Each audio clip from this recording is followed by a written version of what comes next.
Hi there guys, so in a recent social media post, Anthony Joshua was celebrating his 30th birthday and they brought out a big cake for him. He was also surprised by drug testers who showed up.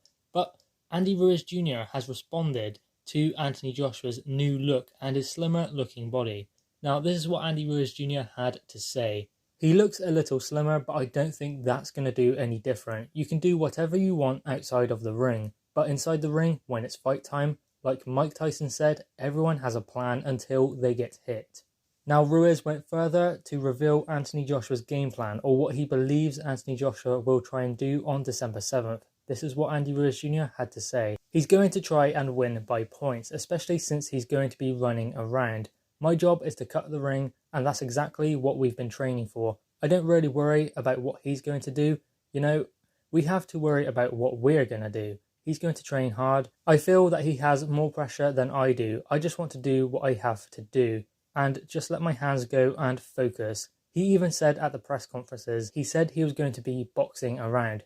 He kind of told me his strategy, but whatever he does, we're going to do the best to do our thing. I think the main thing I've got to do is just let my hands go and throw my combinations.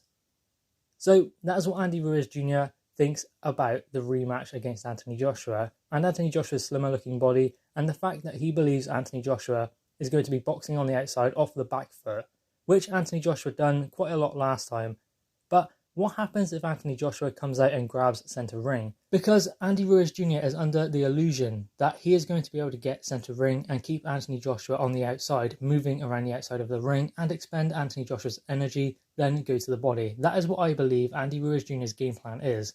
But what happens if Andy Ruiz Jr. cannot get centre ring? Because Anthony Joshua, in a lot of his fights, he is backing the other guy up. He's not usually boxing off the back foot. So in this fight, I think Anthony Joshua will go back to basics, doing what he does best. Even Dylan White said, Anthony Joshua is an explosive, come-forward fighter, and that is what he must do in the rematch because that is what he does best. So ultimately, if Andy Ruiz Jr. does not have centre ring, then he can't really cut off the ring because Anthony Joshua will be doing that to Andy Ruiz Jr. And Anthony Joshua didn't really throw his jab very much in the last fight because he has a very good jab and it is a good weapon for AJ. I did notice in the first fight that Anthony Joshua was spinning that jab into a hook, which did actually work quite well and it was effective. But in this one, I believe that Anthony Joshua will administer a double jab and take centre ring and just keep Andy Ruiz Jr. uncomfortable and on the outside. Because Andy Ruiz Jr. is very good coming forward, he's very good when he gets centre ring. But what happens when he has to fight going backwards? That is something that he is going to struggle with, especially considering he will not be able to move his feet very fast to adjust to a new stance and be in a position to throw. So when Andy Ruiz Jr. is being backed up, can he throw then and can he counter the same way he did in the first fight? Because yes, he was countering last time, but the kind of countering he was doing was throwing when Anthony Joshua does, punching with him, not necessarily dodging shots or catching shots on the gloves and then throwing, not like catch counter or anything like that. He was throwing with Anthony Joshua, but he won't be able to do that if he is being backed up, which I believe he will be in this fight because he will have a ramrod jab in his face all the time, and there will be a hard right hand coming through the middle also because Anthony Joshua will be setting that up with his jab. That is what he needs to do really. A good jab and good movement. He doesn't need to change everything, he just needs to do something a little bit different to offset Andy Ruiz Jr. Boxing is a sport of fine margins. Now obviously people say it was a beatdown last time, Anthony Joshua lost the fight very convincingly and he got beat up over the last 4 rounds of the fight. But it was that big punch that led up to that. Anthony Joshua was boxing reasonably well, albeit off the back foot and out of character in the first 2 rounds, and even in the third. But ultimately, Anthony Joshua was boxing okay. But it was that shot that changed the course of the fight. And then that led up to what happened, Anthony Joshua getting stopped. So in the rematch, Anthony Joshua needs to make sure he does not get caught cold again and get caught with shots he doesn't see coming. Realistically, Anthony Joshua lost the first fight based on inexperience and rushing in, trying to close the show before it was ready to go. Because Andy Ruiz Jr. got straight back up and he decided this was an opportunity for him to land some punches of his own. He gambled. He decided that he wasn't going to get knocked out and backed up by Anthony Joshua because he can't fight going backwards. So he came forward instead, done the only thing he knows how to do, which is fight. So in the rematch, Anthony Joshua needs to try and back up Andy Ruiz Jr. And obviously you would argue that where Anthony Joshua will be slimmer and a lot lighter, he will not be able to bully Andy Ruiz Jr. back.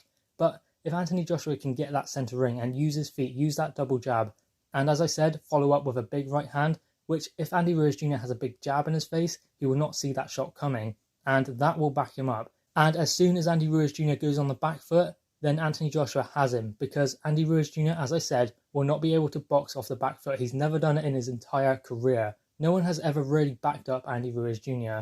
Maybe Joseph Parker slightly, but Andy Ruiz Jr. was always right there in front of him. He took the fight to Joseph Parker, and Joseph Parker adjusted after losing the first 3 rounds and started to box Andy Ruiz. And yes, that is what you can expect from Anthony Joshua. He will come out and try and box Andy Ruiz in the early rounds. But this will explode into life at some stage. You can guarantee it. It did last time. I mean, these two styles just gel really perfectly for an intriguing matchup. You will always get that with these two styles in the ring, with Anthony Joshua's long-range boxing and Andy Ruiz Jr. trying to work his way on the inside. Now, obviously, Anthony Joshua needs to prevent that from happening. And taking centre ring, you would think that Andy Ruiz Jr. will try and bully him back. That is why the jab is so important, and not backing up in straight lines, making sure that Anthony Joshua is coming around to the side. So as soon as that first bell goes, Anthony Joshua, I believe, will try and grab centre ring and get that jab in Andy Ruiz Jr.'s face straight away, just to let him know that he is not going to be taking centre ring. Then all of a sudden, straight away from the first bell, Andy Ruiz Jr. is boxing off the back foot, something that he won't want to do, something that he's never really had to do in his career. Now, obviously, Andy Ruiz Jr. put Anthony Joshua in a position he's never really been in before in the first fight. And I believe that is what Anthony Joshua must do to Andy Ruiz Jr. in the second fight in order to gain his victory and win his belts back. But anyway, guys, what are your thoughts on this? Do you believe that Andy Ruiz Jr. has Anthony Joshua's number, or do you believe that Anthony Joshua has something special planned for the rematch, something that Andy Ruiz Jr. will not be expecting? Drop your thoughts in the comments below, click the thumbs up, and subscribe if you are new. Thanks, guys.